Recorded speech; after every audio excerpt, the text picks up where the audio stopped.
2. Yeah, now we are. I think so. Oh, We're good. I jumped the gun. Let's restart from the beginning. Yeah. So let's talk about what we were talking about earlier. Let's start with The Sopranos and Yeah, we went through a lot of topics, honestly. yeah. But welcome to the stream, everybody. Talking Tarantino again. One of my Again personal on a favorites. Monday. Yeah. Like we're pretty consistent now. 2 Yeah, days in a good. row or 2 weeks in a row Yeah. on a Monday night. Late night chats. I've been digging it. Yeah. But yeah, this week got some Django Unchained, of course, and then the movie chest this week was Master and Commander: The Far Side of the World. Why do you think they put that last part on the title? Like, did they think that enhanced it, or? Thinking the same It thing. might I have did been wonder like just about that. the book title. I don't know. Oh, 'Cause it's I based think off a it's book? I think it's based on multiple books. Yeah, it is. Because it said it at the end. It said it was based on the novel series. Yeah. So Because I was thinking it's like the middle of the world. I mean, I guess it's like the new world back then, a little bit, but yeah, it's just so far. Like back then, it was the far side of the world. You know, it's just yeah, Brazil and well, we don't. It's way too far. But nowadays, unexplored. Yeah. So I guess we'll start with Master and Commander, right? I mean, I don't have too much to say about this movie, but I don't really either. Like, Yeah, I thought it was okay, but I don't know. It just kind of felt weird. no, I don't know if Yeah. anybody else got that. I just got a weird vibe the whole Me fucking too. time. I don't know. Me too. I didn't Yeah. so much get a Like weird the vibe. humor for me didn't hit. I feel like there were like Yeah. just weird like build-ups in like dramatic speeches.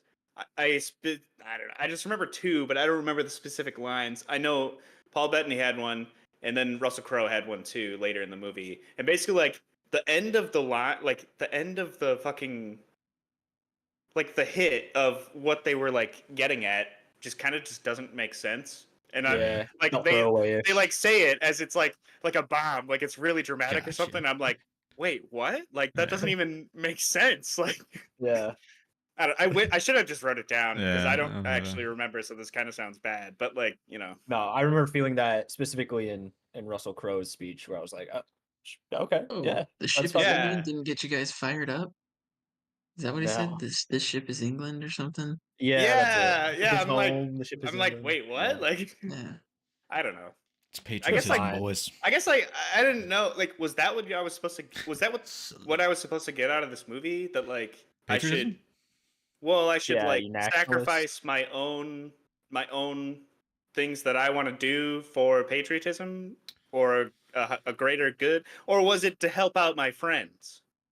Yeah, How right. 'Cause he about- goes back to the islands and whatnot. Yeah, like Yeah. I guess that's like I tried to.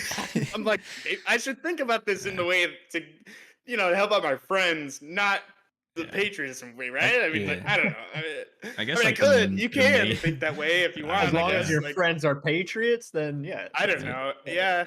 I think yeah. the main takeaway I had was like leadership struggles, or just like the effects and ramifications of like having to manage people and systems and like So I mean, you know, one other thing I just like picked up randomly that like just like that I thought of watching this when the doctor's performing surgery on the dude's head or whatever, and somebody just like hands him a fucking coin to help out with the surgery. Yeah. And I'm like, dude, that guy's getting fucking infected. That's how people die. Like that is literally what happened back in the day because people didn't fucking sanitize their equipment, and then like people got infected and died.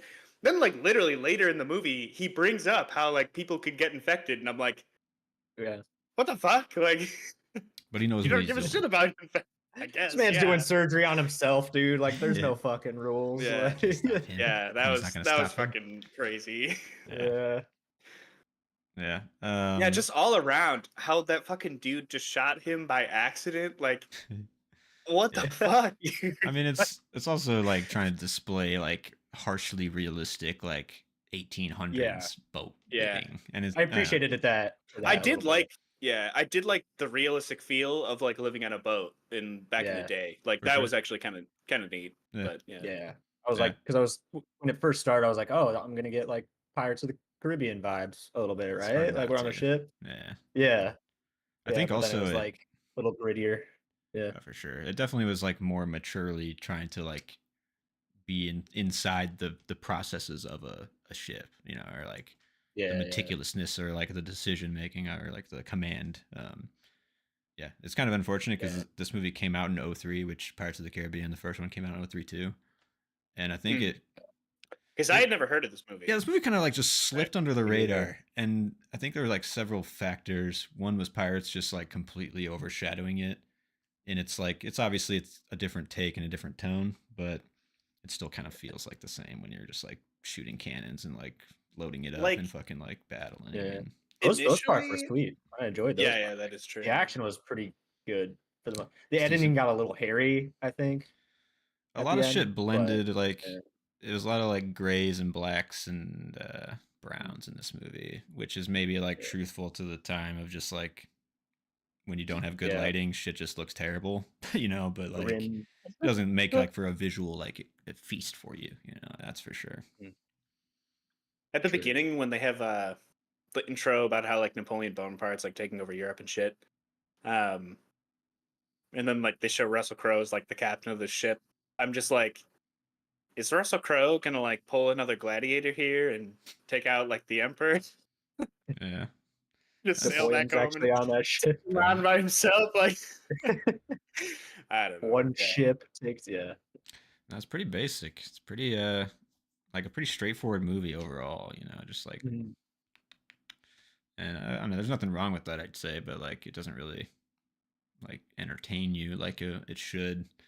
Yeah.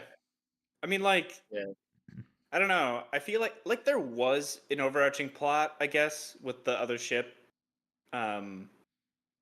Like that was their main, I guess, like I don't know, plot line, and then other shit kind of just happened with the people that were on the ship.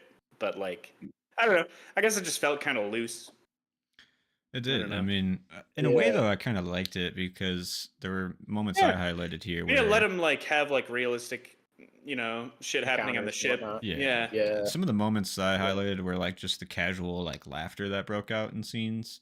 Like it wasn't like a packaged joke to like punch at the end of like, haha. It was like just like a natural like dudes told like kind of a funny thing and then they just like and like and that Josh Whedon didn't write this? No, right. It's like not like ding ding ding ding. It's just like kind of there and it's like real life where it's just like, you know, people laugh and move on, and it just made me like I want to like incorporate that more into like a writing of it added like a natural nature that like brought you in. So like I felt that just like in the camaraderie of like the crew. Yeah, I think I felt that just like them kind of like the singing and joking. Yeah. Russell Crowe's chipper attitude too is like a highlight of this movie as like the captain. Yeah. I mean, he went different directions obviously when he had to go like stern and stuff like that, but just like seeing him smile and like be like a good leader emotionally to like the crew too is like smart. I mean, that's just a good character in my opinion. So yeah, I think a highlight for the movie as a whole is obviously Bettany's character and Russell Crowe's character, and just kind of like the two worlds kind of coinciding and colliding, and kind of where they agree and disagree, and how they can work together. And the Galapagos is obviously a big like center point of that, and kind of like curating this idea of like science and kind of faith coming together type situation, if you want to look at it that way, if you want to get real in the weeds with it, I suppose. It was also but I think that just added a little bit more depth to the movie than it needed, which is perfectly fine because it gave it that extra flavor when it could have just been like just a boat, you know, fighting a mission boat all the time. That definitely that was a good like push and pull. Yeah, for sure. Somebody had to like call Russell Crowe on some shit in this movie, and it was like nice to have like a scientific mind. That balance. Yeah. It yields a lot in like the second half of this movie. Like it's not really there in the first half. It's more about like the process, and then in the second half, it really like they really start talking. When the curse happens is when it kind of flips and becomes something more than just a shit movie. Yeah, for sure. Yeah. It was, I mean, that dynamic also is like for science and like government almost like it's like what do we allocate in our time and our resources away from like the main objective of our commission, you know? It's like, and that's the push and pull of it all. And Paul Bettany, it's kind of interesting guy. Because like I like watching this, it made me think of Star Trek almost, because like I don't know, in Star Trek they're all on a ship, but it's more about like exploration and science. I don't know, which is kind of interesting because like they're pretty much all science officers in Star Trek. Well, kind of. There are some science officers, and then there are like some people who are basically like kind of in the military, but like they're more just like explorers. Like it's not like they're like.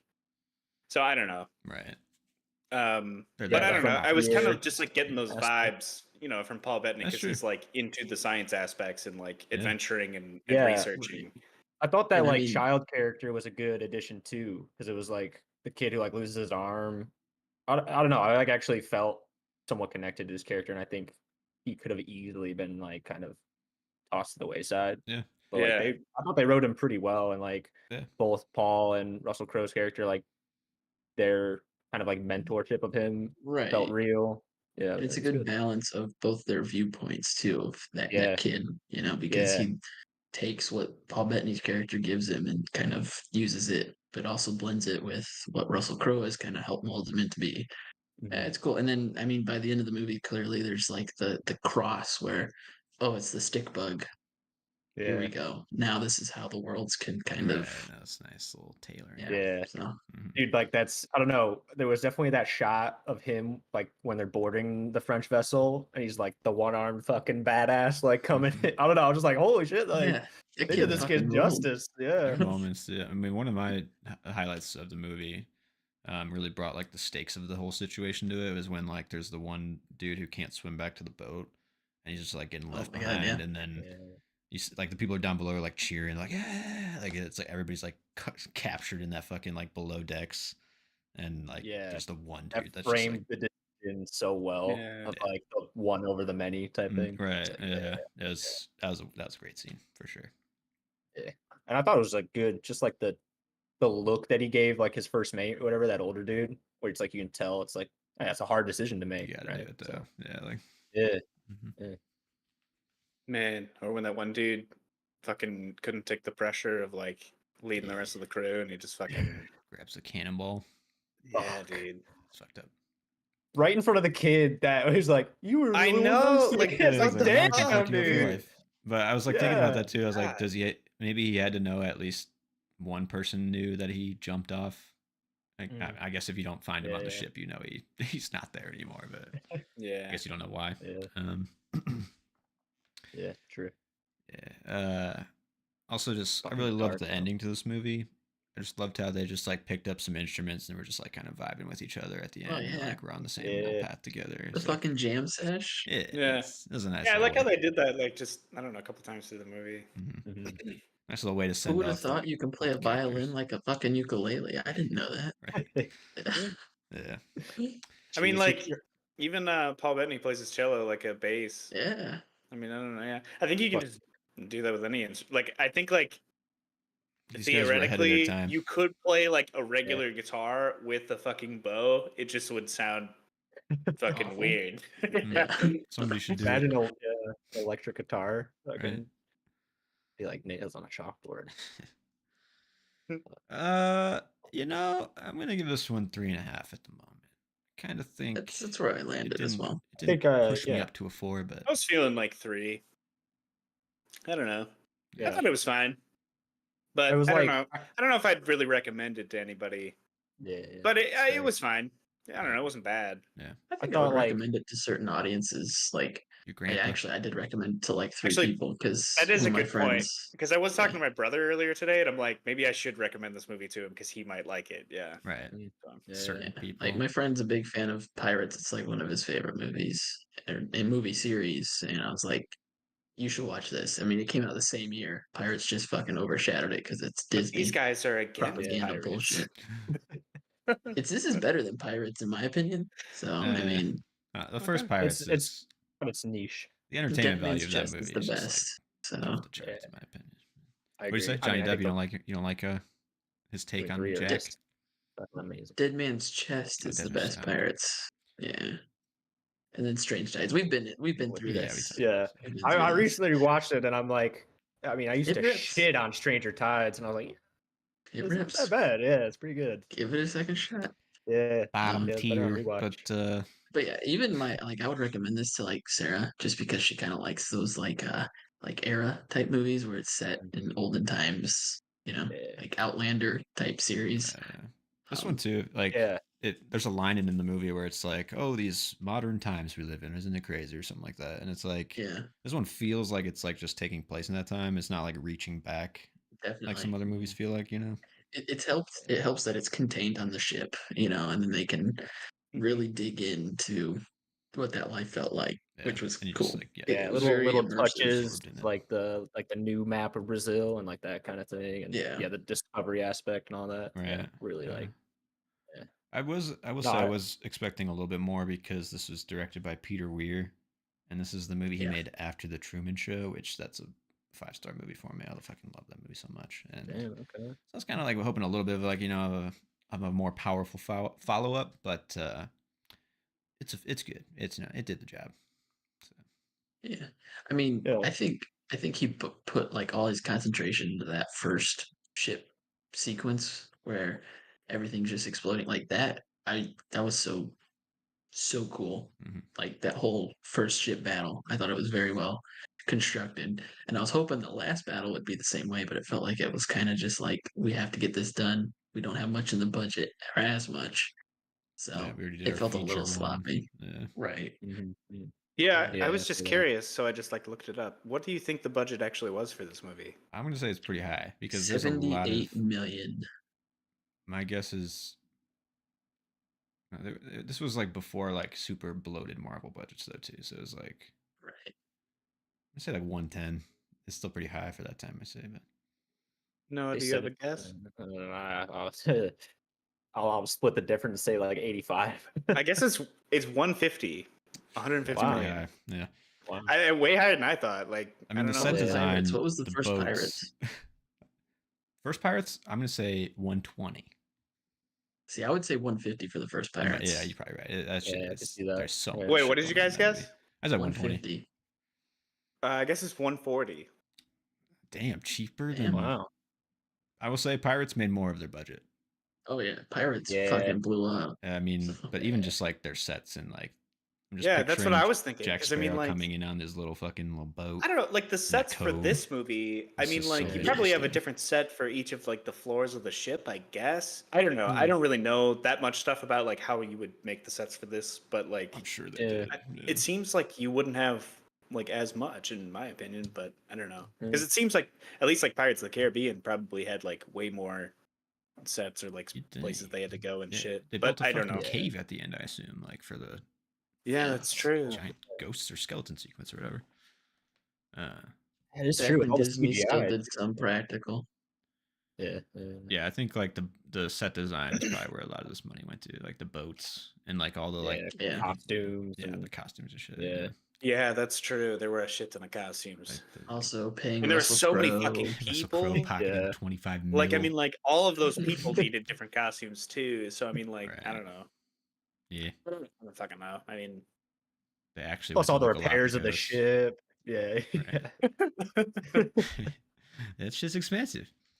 But yeah, not bad. Been on the list for a while. So. No, yeah, I think I'd like revisit it to get that like era fix. Definitely. Yeah, it's different.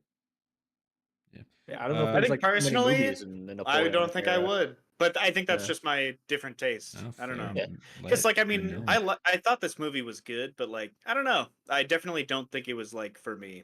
Which I'm not saying that's bad, but fair enough, man. Yeah, it's my taste. I think like we're at a level of movie watching now where it's like we're trying to like really dig at like why it's good. But if like 50% of the world watched this movie, they'd think it's shit. They'd think it's so boring and so fucking long and so like it's just like no. Like I feel like that's most anyone like. No, you're right. I think if anyone has like a slight interest in like history, then like you can get on board. With this one. Yeah, but if not, woo. It's gonna be a long 2.5 hours. Gonna be stuck on that boat. Nowhere to go. get seasick. You're gonna be trying to jump off like the second in command or whatever the fuck. Yeah. Well, shall we transition over to a more fun talk or a more fun movie in general? Yeah. Actually, I should log these both because I didn't do it. Number fuck, 7. I didn't either actually. For Mr. Tarantino. This is the movie I've been waiting for since we started doing this. So fucking good. Not just director's dives, but since we started doing this. This is the movie. Yes, this is it. This is the one. I was hoping we'd get here eventually, so I'm glad we did. Yeah, made it. This is a big one. I mean, for me too. I mean, I'll just let me just open the floor by saying that this movie was one of the best movie experiences I've ever had in my entire life. And I don't want to just like say that like for every movie, because like this one specifically, it just was like I don't know, the theater experience that I had. I went to see this in Meadowview, and I had gotten freshly stoned. I hadn't smoked in like months, so it was just like one of those highs that like sent you to the fucking moon, you know. And I was with a girl at a time, and her friends were not old enough to go see it, so we almost went and saw fucking Big Miracle, some movie about a whale. Came out about the same time. Fuck yeah. Didn't see it because I was like, dude, I came here to see Django. I'm seeing like, and me and my buddy. So did you like bail on all of They them? left. They went and saw. They just left. Movie? I was like, dude, I came to see Django. Like, and fuck yeah. So dude. me and my buddy, me and Shay, just went and watched Django, and I could like pick out every single person in the theater and why they came that night, and like why they went to see this movie, what relationship status they were in, were they on a date, did they just come to see this movie? And I mean, then the movie started, and like it just sent my brain into another dimension. Like like the whole audience was just laughing their asses off. Like people were just there for it. I was there for it, and I don't know. It just the opening scene just brought me in and never let me go, and I'll never forget that experience. So hell yeah, man. Yeah, I remember the theater experience being quite special too, because I saw it in theaters, and it was just like I think might have been my first Tarantino movie in theaters ever. So it was just like just like boom, and all the acting, the writing. Tarantino. Yeah. What do you remember? Like what your first one was, Alex, or if you saw one? Yeah. Hollywood actually is my first Tarantino in theaters. I saw. Really? That's a pretty good one too. Yeah, I know. Yeah. Yeah, this was my baby. I'd seen Inglourious Bastards before it on TV, so I kind of like had seen some Tarantino stuff, and that's what made me like get to this one in theaters. And I'm so happy I did. I think this might have been mine too, because I don't think I like went to go see any of his before this. But it's either this one or Hollywood for me too, because I know I didn't see Hateful Eight. Went to see the Hateful Eight. I did. I was like the only guy in the theater. It's funny because you say this is your like most cherished or whatever you want to call it theater experience, and going to high school, one of the people I was friends with, they said that they snuck into Django to see it because they weren't old enough at the time, but they snuck in and they said it was the best theater experience they ever had as well. So it's a ride of a movie that like one, it's just so entertaining and so funny. Like we'll get into more obviously, but like to see it with a group of people is something like completely special. I'd say like it's like definitely. I mean, it's raucous. When I first watched it, that's the right word for it. You know, like it's like such a like hype. When I first watched it, I immediately wanted to show everybody I knew. Like I watched it the first day I watched it, and then I watched it 2 more times that same day because I went and showed my friend, and then I showed Sarah, and it's just like I have to show people this movie because it fucking rules. So yeah, no, it's I remember it's a contagious movie. I remember like when it came out, like I mean, people were raving about it. Like it was probably like the most hype Tarantino movie I remember people like in the common conversation. I would have to agree because I feel like I don't know, this one was like super fucking hyped up. I don't know. I want to say it's made him the most money, or like it made the most money in theaters out of his movies too. Which is kind of crazy because like the podcast I guess I listen to and stuff, like whenever they mention Tarantino, like Django never comes up, which is crazy to me because I don't know, it's just it's a perfect movie. I remember also at the time that there was a lot of controversy about it because obviously it's Tarantino and he's saying the N-word over probably like 200 times in this movie. Holy shit. I'm not going to lie. I had to keep my TV down because I'm just like, dude, there's like every sentence does the N-word. Like, I don't want fucking people like just walking by to be like, what the fuck is this guy listening to? Yeah.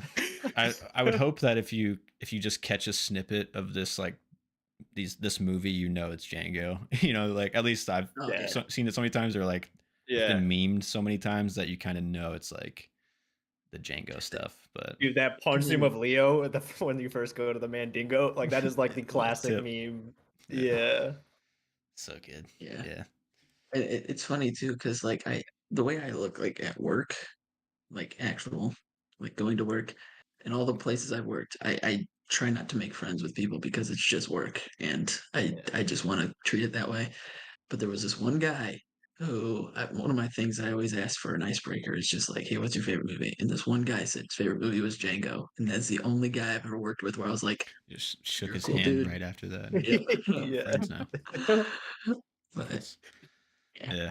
I mean, I don't know if the controversy is something that like held back its like prestige maybe in this time or whatever, but I mean, to me, the entertainment value just blasts through like any.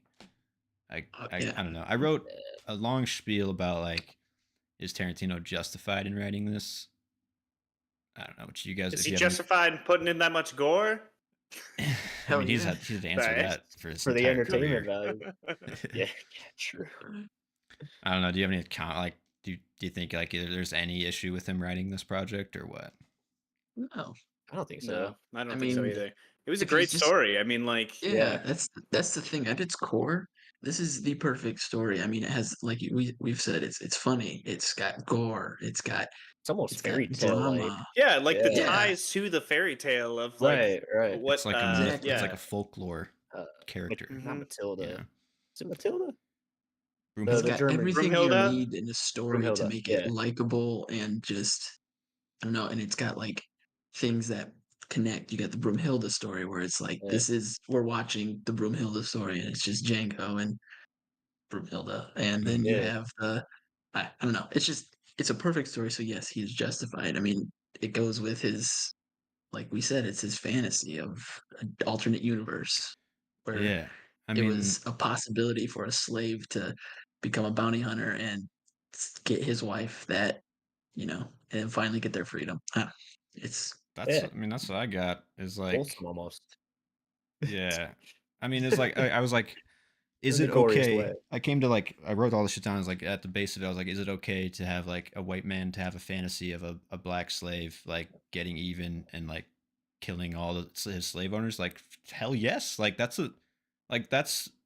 totally the social justice everyone's fighting for, man. Right. So it's, to me, it's like he's the guy who pulled the trigger on it, and I don't know how to say this without like coming off badly, but if like a black person wrote this story, it wouldn't have like the like sardonic, sarcastic tone that comes with Tarantino from like an outsider perspective. It would be kind of more pointed and more personal, obviously, which, that's not a bad thing, but like it's Tarantino's his way he takes it outside of himself, I guess. I don't know if that's the way to put it, but like he's outside the story enough that he's looking down on all the characters. And I only feel contempt for all the white characters. I only feel like heroicism and like tribulation for the black characters, which is like which a great journey, like, so I don't know. I hear a lot of, I remember in that time I was working at the nuclear power plant and one of the dudes, we saw the trailer for this movie and he's like, I don't think somebody should say the N-word that many, like he shouldn't be saying the N-word. And I was like, I don't know. It's like it roots this movie in such a time and place that's so real, and then gives you all that fantasy release of like everything. Yeah, honestly, like it makes you like hate the fucking white characters. Yeah, like just based on like how much they fucking like I don't know how fucking bad they are. Like I don't know, they're just. I mean, it's like I feel like it's all sort of like that's the point. Like I feel like because you're supposed, I don't know, you're supposed to be on the side of fucking Django or like the black people in this movie because like I don't know. In my opinion, that's like part of the point of this movie, but I don't know. Like also, I will say, like Tarantino, like we've talked before about how a lot of Tarantino movies have like female leads and like female protagonists, and like I don't know, I feel like he likes doing like those social justice things where like you have like either a female protagonist or a black protagonist, and like you're like I don't know, having them overcome their struggles or like the struggles of that like particular group. You know what I mean? In a realistic and like just because it's enjoyable like way. made by a white dude, I don't think makes it a bad thing. You know what I mean? Yeah, like, and I that's don't the really thing, think like, that should take away from it if it's like coming from a good place. You know? right. Totally. I mean, same with Jackie Brown. I mean, he ticks both boxes with that. I mean, a black woman was his lead. I mean, the book is based off of a completely different character. He wrote his movie and had Pam Grier in mind, and that was who he wrote it for, right? So it's just like he knows his characters and he knows how to write them and put them in these stories that he has, whether it be an alternate universe or the one time he based it off something but created it in his own way. He just has so much care for the characters that he writes that it's just hard to believe that people are like, should he be writing these things? It's like at least he cares about the characters and writes them to where they're like not insufferable. I guess that's like the only thing you could argue then is like, is his heart in the right place? And like to me, like that's why this movie was so great. Is like the first time is like instantly in the opening scene, you can tell like what side he's on. I mean, he introduces Schultz and Django in such a way that like you can't help but get on their side and like love it. Like like just like the fucking with the slave owners and then killing them and taking the slaves for freedom. It's just like when the fucking guy when he says English, goddamn it, and Schultz like my bad, it is a second language. I'm like, this is just so like. Can you stop your caterwauling for a minute while I confer with Django? It's just like, dude, like the tone. I mean, it's Tarantino, obviously, but it's to me, it's in the right place, 100%. You know, it's just like it's founded in a great idea and a great drive. So and like the man, he's so like he isn't afraid to just put what he wants on the screen. Like I just feel like another writer would have been more of a taking it out when the guy, what does he say? Are you positive that's him? And Django says, I don't know. And he's like, what do you mean? He's like, I don't know what positive means or whatever. And it's like that is just so it's like it's funny, it's with the times, I don't know.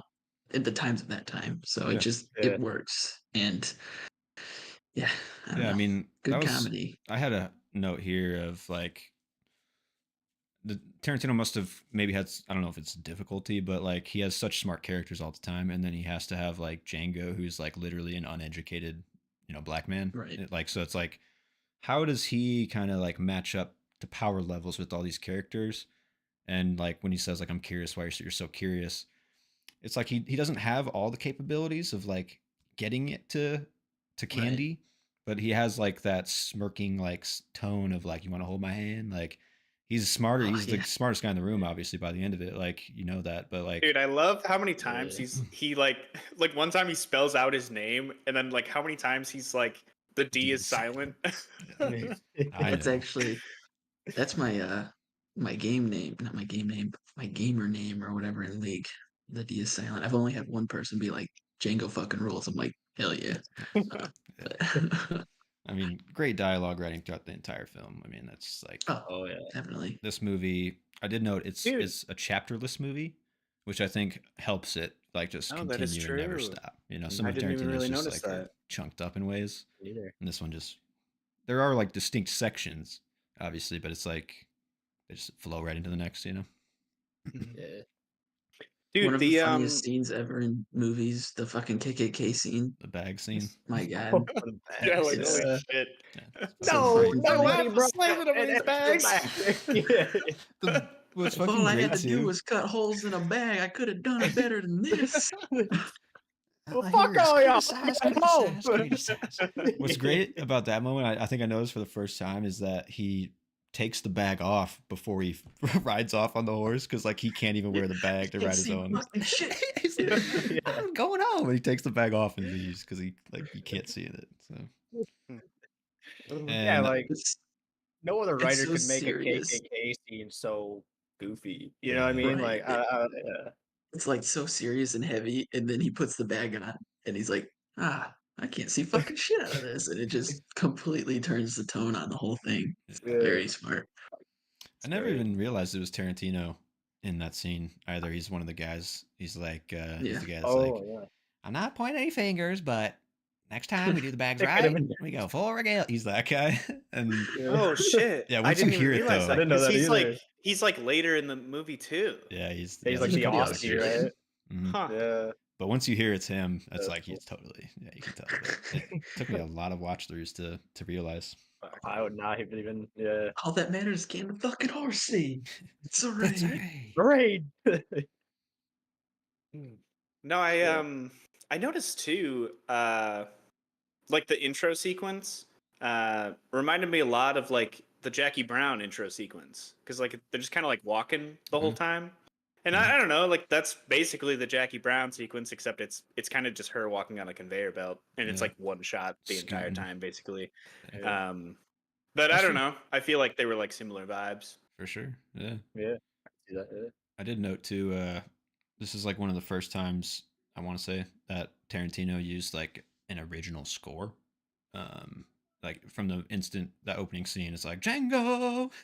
You just like know what movie you're in instantly. You're like, okay, hell yeah. But he's usually just picking, and he does pick some songs that from like culture here, but like there's several that were created specifically for this movie, and I commend him for like trying that. That's cool. It's different than and then he goes full send in Hateful Eight and just first movie fully composed. Yeah, from Morricone or whatever, right? So like, interesting. Some people say that like the Hateful Eight is in the same universe as this movie. So is that like? I mean, I think it's in theory all of his movies are, besides like his in movie movies or whatever the fuck. But I know in Hateful Eight he originally like had an idea for a Django story after. Right. And so he starts it with like a vaguely Django-esque character, you can tell in Hateful Eight. And then he takes it like it's Sam Jackson, right? Mm-hmm. Yeah. So, I mean, to me, they do feel like spiritually pretty tied, or like even almost like storyly tied. Because I could see it. I guess like, I don't know what kind of would trip me up, or what tripped me up watching this. I totally forgot that Sam Jackson was in this movie. But like, just the fact that he's in like both movies, like just trips me up. You know what I mean? Like, I don't know. Yeah, for sure. But I mean, very different characters. Yeah, right. In there ain't here for no mandingos. I mean, he's a force in this movie when he comes in. Oh yeah. And this movie too feels pretty cool in Tarantino's catalog. It's like right in the middle, not right in the middle, but it's like middle of his catalog, and it feels like the collision point of like actors, where it's like you got Sam Jackson, who's got like the OG roots back to his like early stuff, and then you got Christoph Waltz, who's like this powerhouse guy who kind of came out in the middle for him in his movies, and then you got Leo now, who feels like he's kind of like closing out his career a little bit now with Hollywood and stuff like that. So it's like randomly Jamie Foxx. Yeah, Jamie Foxx. Any other shit. Yeah. Like, he's great in the movie. I mean, you got to give it to him. He plays definitely. Yeah, absolutely. Plays it well. But it's like just the middle movie where it's like all of Tarantino's actors. They're like the pieces are all there together. Kind of. It's cool. So. Yeah, true.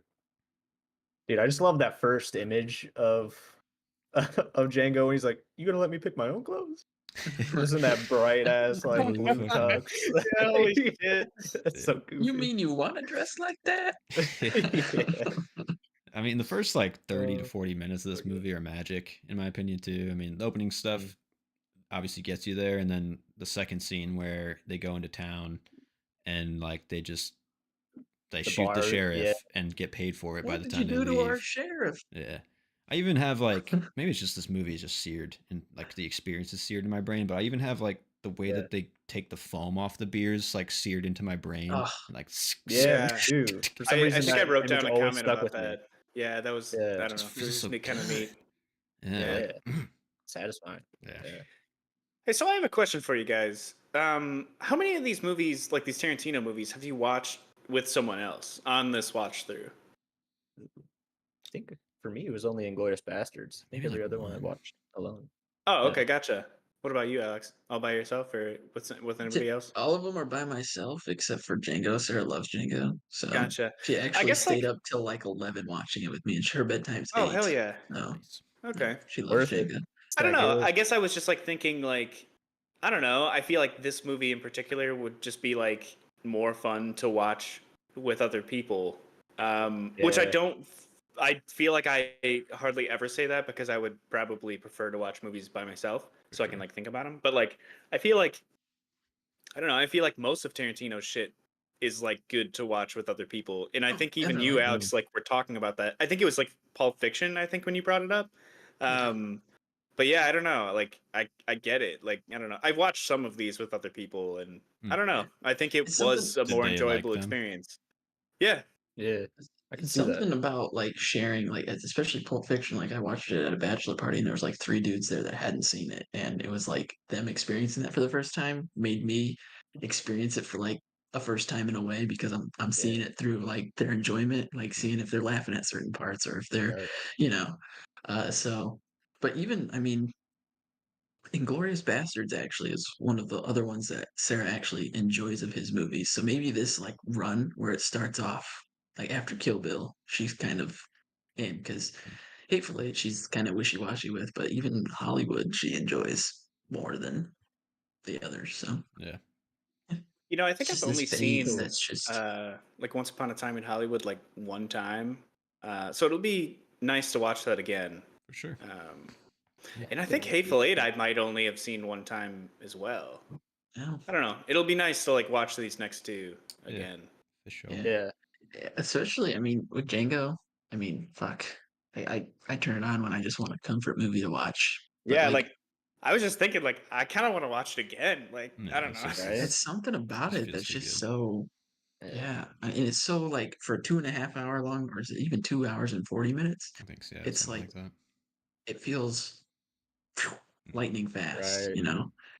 I was So also specifically looking this watch through at like the last 30 minutes of the movie because the most gripes I hear about this movie where it's like, yeah, you know, it's a great movie, and then the last 30 minutes happen and it just keeps going. You know, I was like, you know, this watch through it kind of just washed away all those thoughts I had about it. I was like ready to be like, you know what, kind of see it, but you need it, you know. I like It comes full good. circle I down to the bounty sheet understand. that Yeah, it's good yeah. I luck. mean, You yeah, know, basically, yeah. it's his good luck, and then it's always good luck to keep your first bounty, and it comes around and saves him in the end, and saves him in Brumhilde. So like, Yeah. to me, need it that. becomes I feel like it's like fully like he's fully a full-fledged bounty hunter now. You know what I mean? Like he's come into like his Oh hero. yeah, Like that's 100% I was great. gonna say. It's Django's movie after Schultz and the climax at Candyland. It's like it finally Yeah. becomes like his final like act as his story. You know, like I don't know why from this angle, like Nick's like literally looks frozen. Like like from my screen, I guess. Yeah. Like in the background on the couch, like he's just chilling. But it's funny actually that you mentioned that last 30 minutes. As we're watching it, you know, it was late, so Sarah was kind of getting antsy to go to bed, but she actually was like, you know, they probably could have taken this last part out. And I was like, Sarah, don't even start with me Get the right fuck now. out of You know, here. it's too late. This is my 100th watch through. I don't need to explain this. So Right. You have the huge shootout, which like it's super climactic. Like, don't get me wrong, like it's great, and it feels like it's the end of a chapter if it was there, you know. But like, I don't know. I need that end. I need like it shifts the villain. I think that's like the main problem where it's like Candy is gone, and it becomes like Steven. Good point. But I don't know. It becomes a much more like it was personal. always Steven though. Yeah, he's always there, and it becomes much more like personal to Django in that moment, where it's like, I mean, he's obviously fighting against the white man the whole time, but then it becomes this like intense, like personal, like weird black on black like conflict. You know what I'm saying? Like you hate him for being the reason they get caught, essentially. Right. And he basically betrays his race, Steven. You know what I'm saying? Like he's like he's like Django tells him, you're right where you belong. You're not going anywhere. You know, like you're part of the white. Yeah, and he makes that comparison too, right? Where it's like a black slaver's like even worse than the head black person. Right. Yeah. For sure. So I just it becomes like a more lawless situation in the last 30 minutes with what's his name, about to cut his dick off or whatever, and then he gets like sent away. There's like a couple beats that maybe go on like too long in the Tarantino second cameo section, but like it's to me it's all doing the service of getting him back to Candyland with a badass like journey on his back. And like, I mean, even when he's like riding bareback back and it like does that slow zoom in on the slave in the cage, and it's like it connects with him like, this is like, at that point I'm like, I'm fucking ready, like for this, like I don't know, this end, right? Like And I will say, I don't know what the fuck is the problem, but the song that plays there is by John Legend. It's Who Did That to You. I can't find it. I can't add it to any goddamn playlist. It's like basically exclusive to Django Unchained soundtrack, and I can't fucking listen to it the way I want to. And it just, that song is such a banger, and like it's so sad that I can't fucking add it. You can add a couple. You can add like Freedom. That's another banger in that one, and then 100 Black Coffins, pretty good banger in that. You know, like. Why not that one? Get fucked. I looked on like every app, bro. It's pissing me off. But I'm looking right now. Yeah, good luck, man.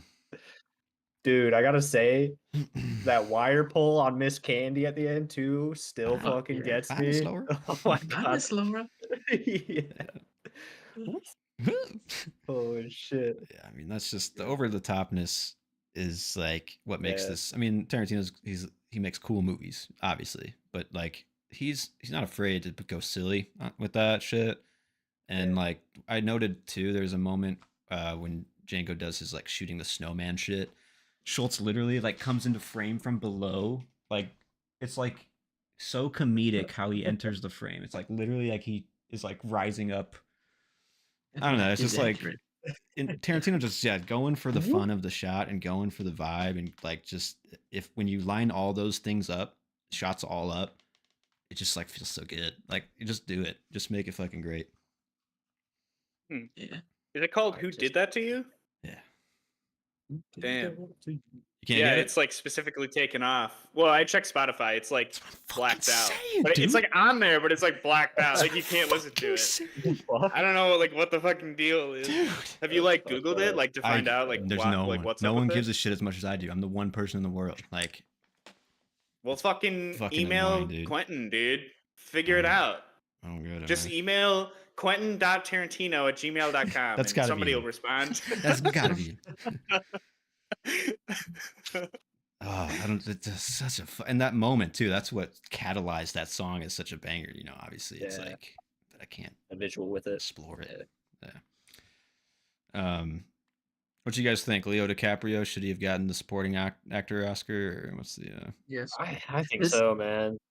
This is the movie that it's between this, Wall Street, and Once Upon a Time, where I'm like, what is Leo's best performance? And I always argue with two of my other friends. They think Once Upon a Time is his best performance, but I don't know. Every time I watch this, I'm like, this might be Leo's. Like, I don't know. It's think close. so. I think so too. I mean, the dedication alone in the scene where he cuts his hand, it's like, it's just like fucking admirable, dude. The guy's bleeding for this movie. Like, Yeah. I mean, he's playing a completely despicable character. Reveals it too, where it's like clearly he knows about it, but he's also playing it to the camera. You know, like he's just a good actor. Like, and he picks the glass out. Yeah. We'll be having white cake. White. What a line, dude! I don't know. It's just so good. I don't know. I mean, like as far as like his best role, I don't know if I feel like Wolf of Wall Street might be still like above this for me. That's damn good. I just rewatched Wolf of Wall Street and I was like, okay, this might take it. But then again, I watching like, Django. What side are you looking for? I'm like, yeah. I guess that's a good point too. Wolf of Wall Street is definitely his like most energetic, and he probably got the most work on his back, I'd say, in that movie. I mean, this one is definitely like close. I mean, he does a good job of like making you fucking hate him. Yeah. The way he the way he like hides his insecurities about how dumb he is in this movie really like stands out of like really good. Yeah. I mean, like even like before you meet him, the like other dude like talking about how he they shouldn't speak French to him because that'll make him feel dumb. He wants to be called Monsieur Candy, but he doesn't want to be spoken French to. Like, what a fucking idiot. Yeah. But yeah, I think he did at least for like the supporting actor Oscar. I mean, he's like such an essential part of this movie too. Like that. Yeah. He really did bring it to a level. I'd say that probably some other people wouldn't be able to. But I don't know. Once upon a time, I kind of see the argument though, because it's like I feel like you get the most intimate with him in that movie, or he like reveals all of his like what's the right word? I guess like his childishness or like his like all his like inner actual anxieties. It seems like more in that movie. But what do you think Sam Jackson's best role is? This is a good Jackie role. Brown. In Tarantino's movies? Yeah. Oh, I was just saying it in general, but Jackie Brown is like the best I've ever seen. Because that's what Sam I was thinking too. I mean, he carries a lot of that, and is like, yeah, he's playing to a lot of his strengths. In that very menacing, and like I don't know, he's just smooth. But he's like charming as hell in it. Exactly. Yeah. This is a great role though for him too. Like that's what I was like. I don't know about like best, but like it is definitely like way different than anything else I've seen him do. Mm-hmm. Like when everybody's finally dead at the end, and it's just him and Django, and he drops the cane, stands up straight, and just starts walking normal. It's like you fucker. Even when he's like sitting drinking with Candy, it's like clearly like this man's putting on the act out there. You know, like he's got more going on. And I guess like also it makes me feel good about Tarantino that like Sam Jackson defends him, because that's like a no nonsense dude, it seems like. And to have like someone like him just fully invest in Tarantino's vision the way that he does with that character, because he's a despicable character, like, but he knows that this is what like this character would be, and he's fully like on board for it, which is like a way it's nice, you know, it's good to see. So yeah, someone of his caliber. Fucking movie rule. So on this watch through, Matt, any change in rating? No, I think it solidified the 5-star for me, you know. Cool. You know, at the end of the day, I think I might just make this my number one Tarantino movie too. Hell yeah, man. I think I might too. Right now, I think it's between this and Inglourious Bastards for me. It's a tough battle. Close in terms of what is creating this list. I mean, I have all 5-star movies except for like maybe 2 or 3. So it's tough to like say. But this is definitely like the top Tarantino. This is the movie that made me solidified my like love for Tarantino. I mean, and like I said, anytime I'm like bummed out or something, I turn on Django, and it's just like a nice warm hug. Yeah, it'll be okay. For sure. Also, nice. I think I'm gonna give this one 5 too. Hey, nice. Same here. 5 stars all around. Yeah, I mean, I think it's definitely his most like entertaining, and like you can put it. This is the one you'd watch with people for sure, like you guys said. Oh, and it's got like such I have one more question for all audience. of you, but after you, I don't know. I'm sorry. What'd you say, Alex? But then we'll get to the question. It just has it reaches a larger audience too. Like it just appeals to more people than all his other movies. I mean, it has, like I said, it has all those different stories that people can relate to. So true. What's the question, Joe? I guess just it's back to the gore. Like, why was there way more excessive like goriness in this than any other of his movies? Why not? I mean, you're right. Like, reflects the like. I mean, it was fine. Like, I feel like it was like, I don't know, like it there fit the fucking movie, but like, just go crazy. I don't know. I guess it was just one of my favorite parts is when he takes Butch's gun, shoots him, wipes his face off, and then starts shooting everybody else in the room. It's like it's fucking fantastic. Opens the door, 5 people open the door, and just. I mean, like, there's sometimes when like bullets will hit a body and just like shit tons of liquid just sprays everywhere, slow-mo and shit. What the fuck? I think it just packs the on the ground that gets shot like 6 times, screams every single time, using him as a human shield. Right. Yeah, I think it just adds to like the overall revenge nature. Like, I don't know, the opening scene. I go back to it, but the dude shotgun blasts the slave owner, and you just see like the fucking viscera go Yeah. And in that moment, it like solidifies, I think, like a tone. You know, like it's like it's comedic, but it's also like I think it's also trying to pay tribute to like the spaghetti western shit. Badass. Oh, yeah. It's bad. It's fucking. It's just badass. Yeah, like that's it. Like, and this guy's a badass, and like that's the journey we're on, right? I mean, that's Tarantino's tone. He's just. I question it less in this movie than some other ones, honestly. Strangely, but yeah, no, I feel this that movie. It's just the spaghetti I feel like western. the other one it would fit well in would be Inglourious Bastards. Yeah, I mean they get there I with don't like know. the in my opinion, scalping. I think this one's like riding that high too. You know, where he's like, okay, I know I can do it. Like even like I don't think it would fit that well in Hateful Eight, or maybe like Hollywood either. Yeah, right. Maybe Hollywood's got the end though. I can see that. That is a good point. Yeah, that gets crazy. It does get fucking wild at the end. Yeah. But okay. Also though, no feet. Whoa! Nope. We had a tracking shot of Django's feet. That's okay. At the beginning, is that it? No. Oh, that's true. Well, at the beginning, but at the end when he unbuttons his stuff, I'm pretty sure there's like a tracking shot of Django walking, and also, the guy who goes to cut off his balls. We get a tracking shot of his feet too. I mean, they're in shoes, but there is feet. Okay, I thought no about bare that feet through this though? watch through.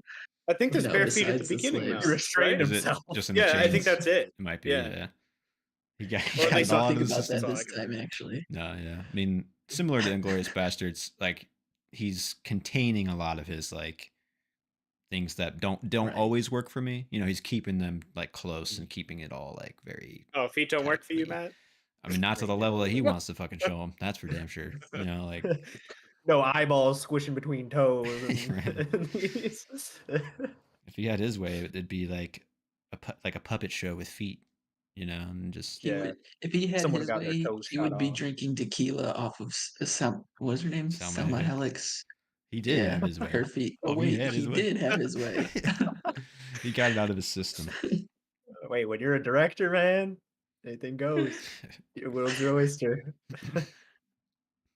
I just want to also, I guess at the end, I want to say that him stopping and turning around and watching the explosion at the end of this movie is just like the absolute perfect cherry on top. Such an amazing character choice. Of the journey of the whole fucking movie. You know, it's just like every other fucking cliche person walking away from the he's there to fucking revel in it. You know, like and he tops it off with his horse dancing. Right? Beautiful. Yeah. Beautiful. Yeah. So good, man. So fucking good. I don't have anything else more to say really, but other than watch Django again, even if you've already seen it, just put it on. So fun. So good. Well, fantastic movie. Yeah.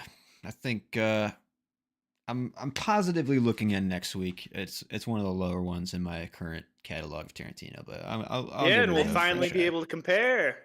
Yeah. I'm hoping. I got to come. Yeah, go ahead. I'm just hoping that you like it more because when I first watched through, I thought the same thing. It was my lowest, but every time I watch it, I'm like, just the writing is just so good in the movie, and the whole whodunit of it all is just so fun to experience. I think, and then getting to know each character. So I just hope you like it more because I think it's kind of underrated for his movies because it's up there. I mean. We'll see. I can see that. I think I've only seen it a couple times, so I think it's curious. 2 or 3 times. Yeah, but I'll I have to. I think I'm gonna watch the extended version though. Benjamin Button too. Yeah, probably do that too. Wait, what? Is that? Do I have to come like comparing this to Benjamin Button next week? I remember we like started this argument. If you'd like, I told my buddy it's his favorite movie. No, it's his second favorite movie. The Hateful Eight is. I told him I'm gonna come up to bat for him for the Hateful Eight and represent. So, I compared it to like the writer of Benjamin Button basically doing the same thing with gotcha. Yeah, with Reservoir. So this is basically his just doing the same thing. Okay, we're on the same page. I just didn't understand the Benjamin Button reference. Okay. Right. But I knew the connection between Reservoir Dogs. Yeah. Gotcha. They're completely. We'll get there, but they're completely fucking different movies. But you may be shocked to find where my killer like ranking now, is, though. like after watching Reservoir Dogs, like I am kind of under the impression. We'll we'll just see next week. We'll just see next week. We'll all form our own opinions. Yeah. I did see where you ranked the killer, by the way, Matt. Oh, you did? Okay. I was curious. I peeked. And I saw. did it break your heart? It did a little bit. Yeah. 2.5. Good. No, I mean, I think I gave it 3.5. In Fincher's 3.5? filmography. Yeah. Basically, shit. it's his top tier, like 5 movies that are like all perfect movies, up to 7, and then it's Benjamin Button, and then The Killer. Yeah. So. Fucking Holy criminal. Wow, what? okay. No. Oh my! This is- I haven't seen it, so I don't really know. Yeah, but like, me The either. Killer is number 5. Yeah. And also, I switched up my rankings. I put Zodiac as number 1 because honestly, I think that's Fincher's best movie. Thinking about it, so I don't even know what I put as number 1. I think I put Gone Girl, but like, Yeah. I feel like Gone Girl, Zodiac, and Seven are all pretty interchangeable for me. I'll still ride the Social Network train. It's still the fucking. Yeah, Social I know. Network rules. That's my number 2. But Zodiac, every Not time for I long. watch it, I'm just like, What I mean, Yeah, if you guys the want to fact that talk you The put Killer, the killer after Benjamin Button it's criminal. it's a more complete movie. Rewatch. Benjamin Button is a more complete movie, and it's like better. It's just a better fucking No, told story. no. Anyways, do you guys want to talk? We can The talk Killer about that next next week? time. Yeah, I'm cool with that. I'm down. Maybe I'll give her a rewatch already. But Please do and reconsider. yeah. All right, I'll think about it. Should we sign off, or do you guys want to talk anything else before we go, or what's the word on the street? We juiced pretty much everything that I've been watching when we all were chatting.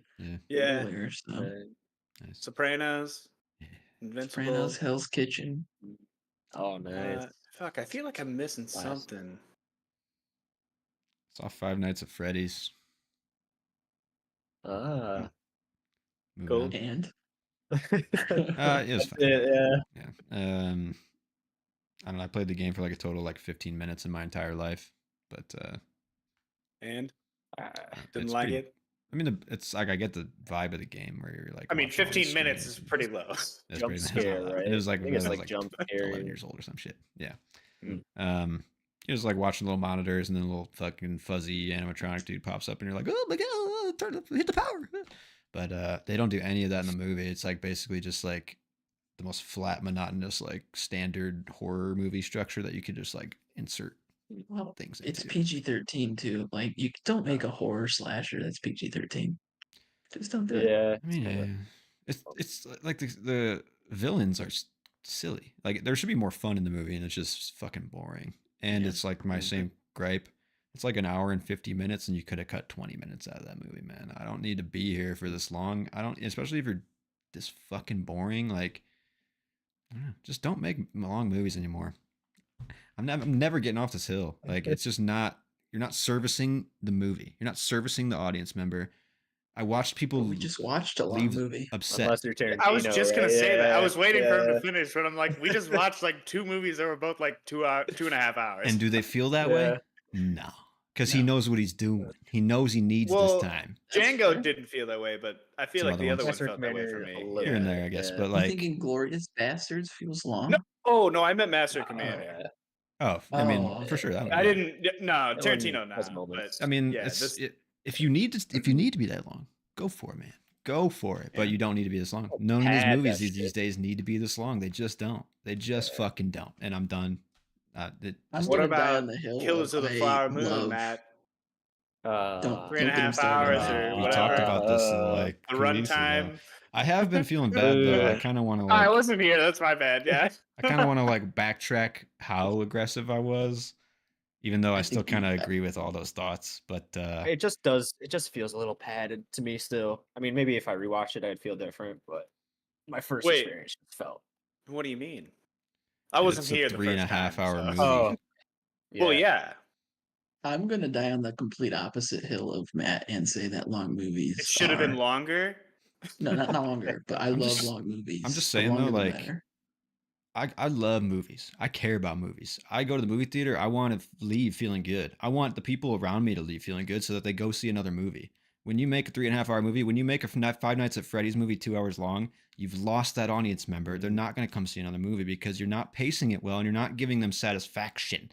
And if Martin That's Scorsese the- wants to make a 4.5 hour movie, You have to make a TV show nowadays. I'm sorry. You have to chunk it up. You have to give me time to digest it and care about it and not be fucking sitting in a theater seat being sad, wanting to leave. That's it. That's just to that's how argue it that is. the difference between those two audiences are, if you're going to see a 3.5 hour Scorsese movie, you're going to see a 3.5 hour Scorsese movie. That's why you're going to see it, Scorsese, and you enjoy film, and you're all there these things. knowing exactly. But if you go to see Five Nights at Freddy, you're not. You're just some average Joe who's going to the theater with their some kids. scrub. But Wait, you have to. I take you have to offense to that hope. actually. You have to hope that your kid is going to sit through as the at layman's least 90 moviegoer. minutes. You know. Yeah. So. Right. But There's I'm a just saying, difference, like, I think. a filmmaker, you set out to make Five Nights at Freddy's. You know what the objective is. You know the audience. You know the goal. Why do you make it boring? Why do you make it long? Why do you make it drawn out and convoluted with plot lines that people don't give two fucks about? There's no reason other than like you're falling into conventions that you think people are like supposed to do. Like, I have to hit 90 to 120 pages or else this isn't a movie. And I'm sorry, dude. This is like, this is new times, man. You can make fucking short films. You can make 50-minute movies. You can make hour movies. I don't give a fuck. Like, make it. The Wonderful Story of Henry Sugar came out and I loved it. And it was 40 minutes long.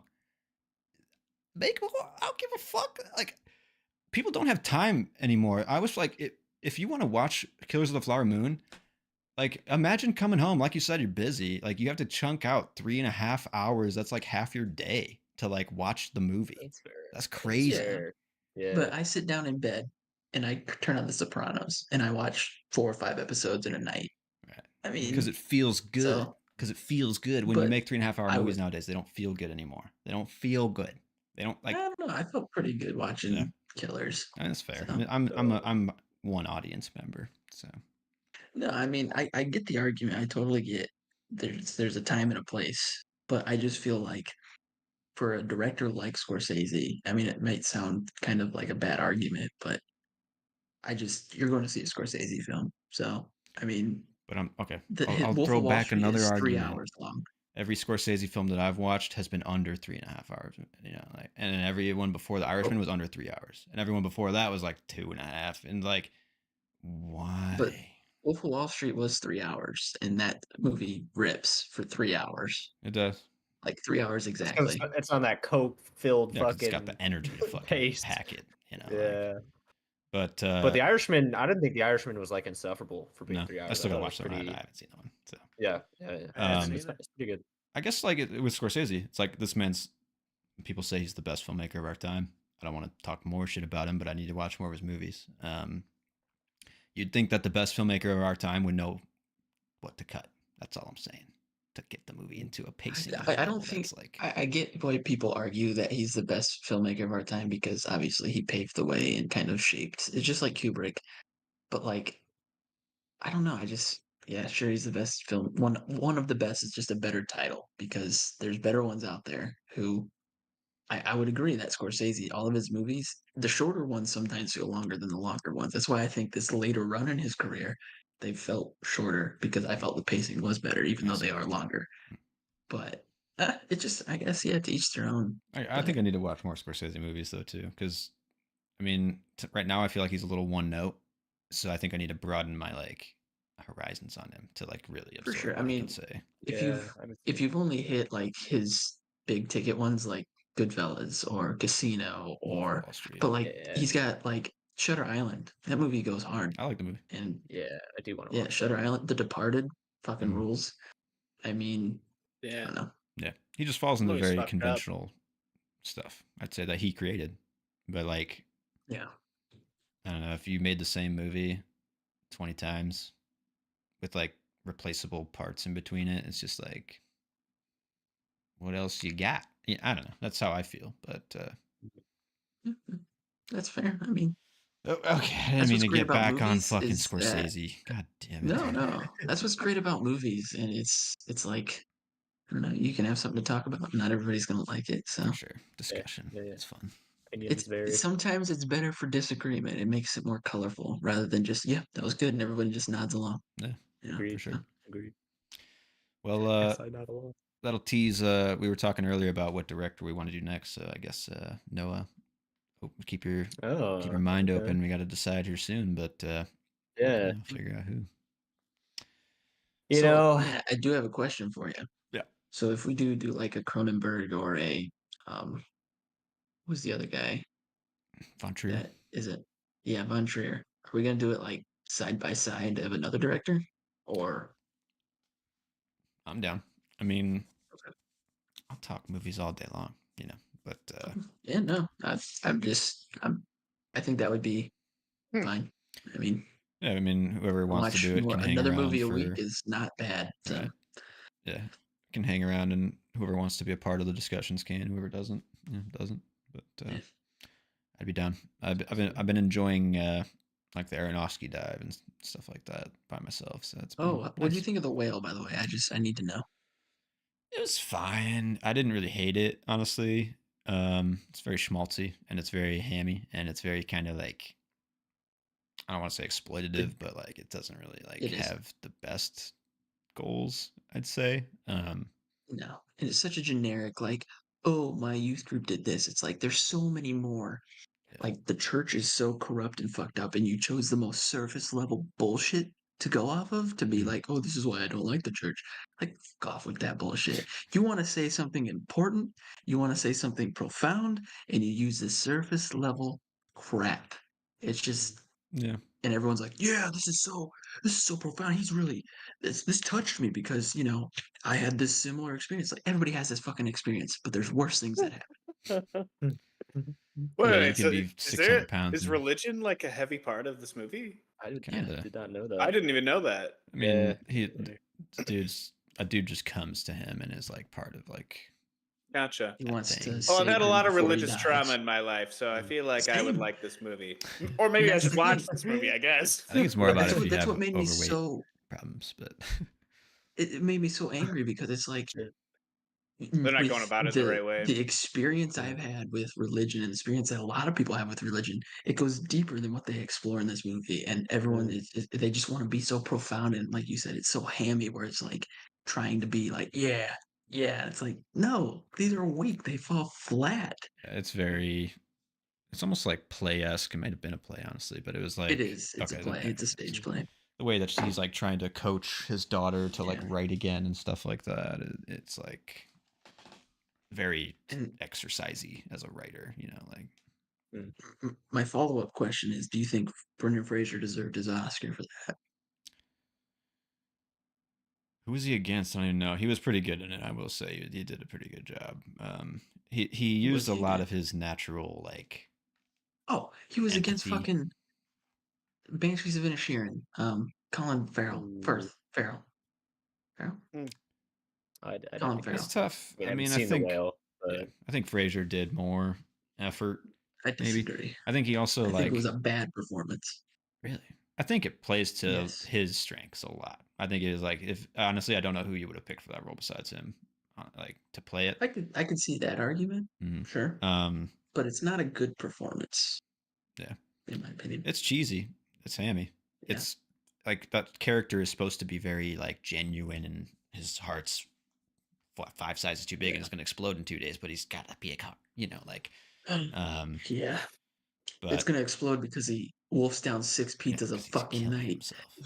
But, Jesus. I mean, there's a sequence in there where it's like horror-esque and it's like it's disgusting. It's fucking nasty. Yeah. And okay, another thing that really bothered me is there was a scene where the pizza delivery guy goes like, "Oh my god," or whatever. It's like, no, nobody fucking does that.